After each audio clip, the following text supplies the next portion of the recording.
For today's story, we're going to talk a little bit about grandparents, and in this book, a grandpa who likes to dance. The name of the story is Song and Dance Man.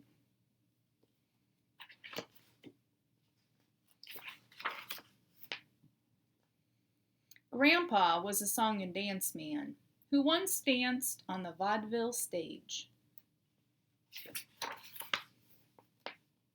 When we visit, he tells us about a time before people watched TV, back in the good old days, the song and dance days.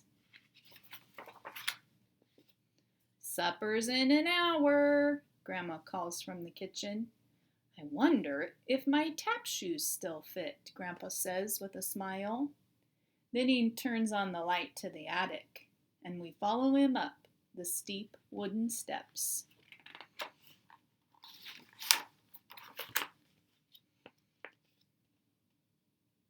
Faded posters of Grandpa when he was young hang on the walls. He moves some cardboard boxes and a rack of Grandma's winter dresses out of the way, and we see a dusty brown leather-rimmed trunk in the corner.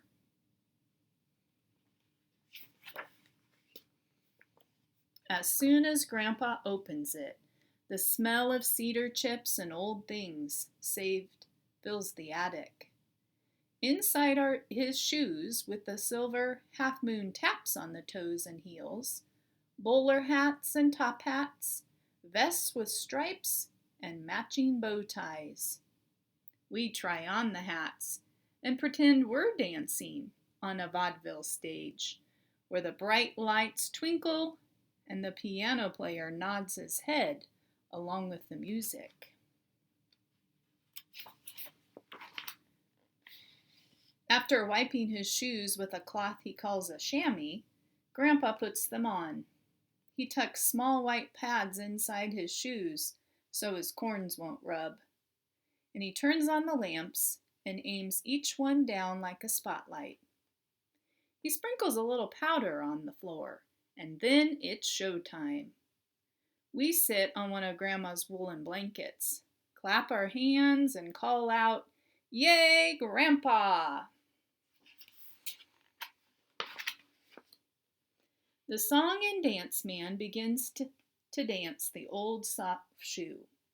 His feet move slowly at first, while his tap shoes make soft, slippery sounds like rain on a tin roof. We kind of forget that it's Grandpa dancing, and all we can hear is the silvery tap of 2 feet, and all we can see is a song and dance man gliding across the vaudeville stage. He says, "Watch this," and does a new step that sounds like a woodpecker tapping on a tree. Suddenly, his shoes move faster, and he begins to sing. His voice is as round and strong as a canyon echo, and his cheeks get rosy as he sings. Yankee Doodle Boy, a song he knows from the good old days. There are too many dance steps and too many words in the song for us to remember. But the show is better than any show on TV.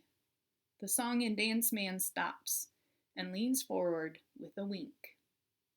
"What's that in your ear?" he asks, and he pulls a silver dollar out of somebody's hair.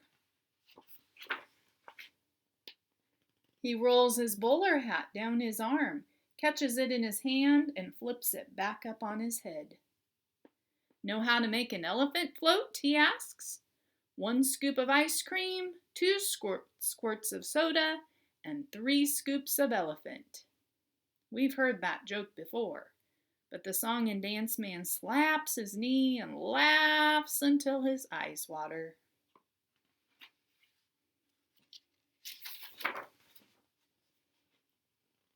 He tries to wipe them with a red hanky from his vest pocket, but the hanky just gets longer and longer as he pulls it out. He looks so surprised that we start laughing too, and it feels like the whole attic is shaking. Sometimes we laugh so hard the hiccups start, and Grandpa stops to bring us a glass of water from the bathroom. "Drink slow and hold your breath," he says, "or I'll have to scare you." Once our hiccups are gone, he gets a gold-tipped cane and a black silk top hat from the trunk. He lowers his eyes and tips the hat, and he's standing very still.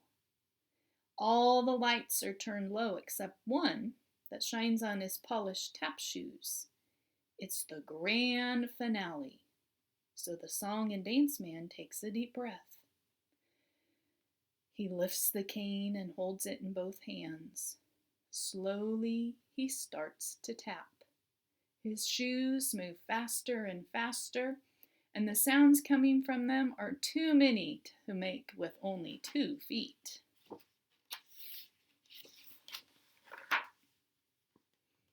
He spins and jumps into the air. Touching the stage again, he kneels with his arms spread out, and the silk top hat and the gold-tipped cane lie side by side at his feet. His shoes are still, and the show is over. We stand up together and clap our hands, shouting, "Hooray!" and "More, more!" But Grandpa only smiles and shakes his head, all out of breath. He takes off his tap shoes, wraps them gently in the chamois cloth, and puts them back in the leather-trimmed trunk. He carefully folds his vest and lays the top hat and cane on it, and we follow him to the stairway. Grandpa holds on to the rail as we go down the steps. At the bottom, he hugs us, and we tell him we wish we could have seen him dance in the good old days, the song and dance days. He smiles and whispers that he wouldn't trade a million good old days for the days he spends with us. But as he turns off the attic light, Grandpa glances back up the stairs, and we wonder how much he really misses that time on the vaudeville stage when he was the song and dance man.